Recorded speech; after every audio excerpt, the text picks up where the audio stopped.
Okay, I'm going to cover right now the abdominal board for the areas of your stomach. There is a T-lever back here. What this does is this allows you to go flat,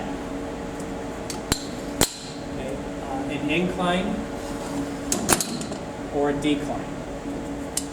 With this, I'm going to adjust this comfort, and I want to get myself situated so my ankles are underneath and my toes underneath. Then from here, this keeps here down so I'm not lifting my hips up. And I can do a standard crunch.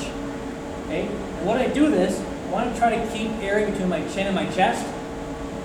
So my eyes are looking up. What this does is this protects your posture. It really focuses on your abs. When you're done, I would suggest grabbing that handle and moving your feet out